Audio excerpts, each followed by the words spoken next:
আসসালামু আলাইকুম। সকলে কেমন আছেন? আমি একটি কবিতা বলবো। সত্য বলার পূর্বে ভাবি না কি হবে, ঘটতে পারে ঘটনা, হোক তবে।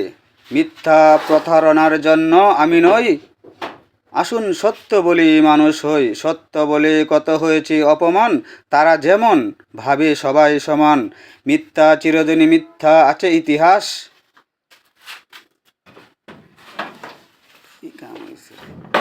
আছে ইতিহাস।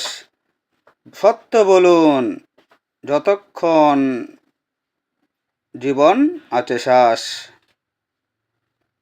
অধিকাংশ মানুষ প্রমাণ নয়, মানুষ মিথ্যার বেড়াজালে, সত্য হয়েছে জয়। সত্যের সাথে থাকি, সত্য বলি, মিথ্যাকে না করি ভয়। ধন্যবাদ সবাইকে। আসসালামু আলাইকুম। আল্লাহুম্মা ইন্নী আসআলুকাল আফিয়া, আল্লাহুম্মা ইন্নী আসআলুকাল আফিয়া, ইন্না লিল্লাহি ওয়া ইন্না ইলাইহি রাজিউন। আল্লাহুম্মা ইন্নী আসআলুকাল আফিয়া।